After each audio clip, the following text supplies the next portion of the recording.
my name is Rachel and I'm here today to do a review of What If It's Us by Becky Albertalli and Adam Silvera. This is a book that I finished a couple of days ago, maybe a week ago, so I feel like I've given it enough time to kind of consolidate feelings and know how I feel about it. So I thought I would make a review. I only really make reviews of books that I have strong feelings towards, and I had strong feelings towards this book, so I decided I would review it today. This first section will be spoiler free, but then I am going to get into some spoilers towards the last half of the video, so I will let you know when that is happening. In terms of the two authors going into this book, I have read everything Becky Albertalli's wrote. I think I've read Simon, I've read Leah, and I've read The Upside of Unrequited. I really loved Simon, and her other books were kind of so-so. And then previous to this, I had read History Is All You Left Me by Adam Silvera, which I adored. I thought it was a really fantastic book. The day after this, I read They Both Die at the End, but I hadn't read it when I read this, so I'm not really going to count that one. We are following these two boys, Ben and Arthur. They meet in New York. Ben has recently had a very messy breakup, and Arthur is living in New York for the summer. He's doing like an internship type of job, and they meet, and it's all about the kind of relationship that they develop in that time. Now, this is told as a dual perspective. We have Becky Albertalli writing Arthur's chapters and Adam Silvera writing Ben chapters, which I think really worked because it really gave a different perspective to each of our like narratives. You couldn't have ever mixed them up. Like, one of them's very optimistic and one of them is very, I wouldn't say pessimistic, but wary of everything. And that definitely made it more realistic because they were very distinctive, the two narratives. So non-spoiler wise, I gave this book 4.5 stars. I thoroughly enjoyed it. I read it in a day. It's a very fluffy contemporary kind of book, which I really enjoyed. It's so funny. I mean, like, laugh out loud funny. There were moments where I was literally crying with laughter, so that was great.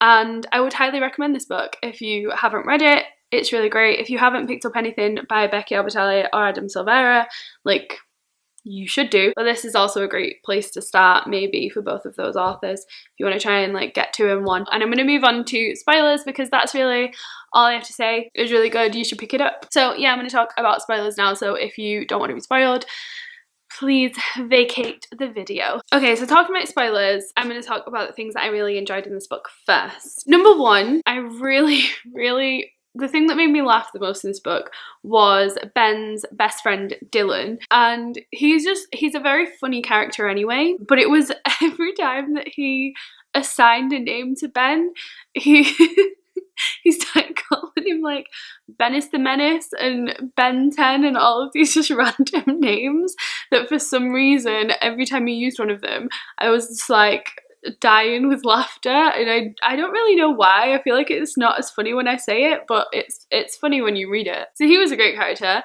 I really enjoyed the kind of, there's like, if you've read other books by these two authors, there's these like little allusions as you're reading it that you can't miss and that relate back to their other stories. So there's a bit where someone talks about going seeing a big movie at the cinema where two boys fall in love, and you're kind of thinking, do you mean Love, Simon? And then I think I was like, okay, that's definitely Love, Simon, after where there's a moment where one of the characters says about someone buying condoms and running into the dad who's also buying condoms, which is something from History Is All You Left Me that happens. So I feel like they definitely did all of that stuff on purpose, and it was something that I really enjoyed seeing. I also really enjoyed Ben in this book. I liked that we had a character who was flawed, very flawed in many ways, and his relationship with school and how he sees himself as being stupid. There's this thing with intelligence and schools and how you can only be intelligent if you can succeed at this one idea of what intelligence is, and that's not really a measure of a lot of people's intelligence. This book puts across very well that Ben is intelligent. Ben's writing his stories, he like can have great conversations with people, like he's not stupid, he's just not good at one area of like that kind of academic success, like this is exactly how you have to be, which I think a lot of people aren't. So I thought that was a really cool thing about Ben's character that I really enjoyed seeing, and just overall I really enjoyed his character development. I enjoyed how closed off he was at the beginning and how it took a while for him to kind of come out of his shell and admit that he liked Arthur, and the way that his story ends. I personally am not a fan of the ending. I wish the epilogue had been left off. However, character development wise for Ben, I actually think it was really good to see that he'd given himself time on his own to concentrate on himself and his dreams and what he wants. I thought that was really interesting and cool to see character development wise. I didn't like it because I didn't like the epilogue, wish I hadn't read it, and that's why I knocked the half star off. But I appreciate it character development wise. Getting into the epilogue, I don't like that Arthur is like just going getting with all these people, and then I think it's cool that they stayed friends and that they did it in a way that they would never lose each other. I think that's really sweet.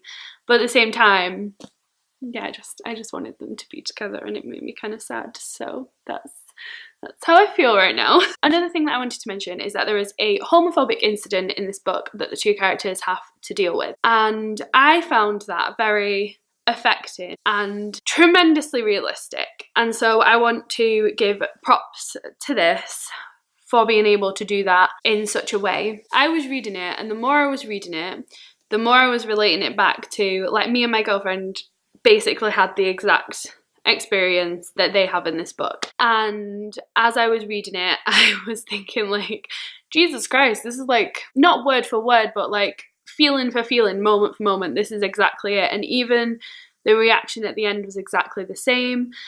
Somebody came up to us and basically like made their opinion known on the fact that we were a couple, although it was a bit different because it was late at night and it was a middle-aged man who did it to us, and we were both like 19 or 20, so we felt a little bit vulnerable and in danger at the same time. But apart from that, it was pretty much the same situation, and the way that they react afterwards is perfectly exactly what happened.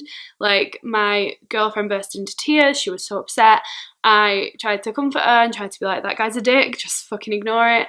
But she couldn't hear what I was saying, and all she did was get more and more upset every time I tried to go near her, because she like saw our relationship as the reason that this person had come and had this outburst.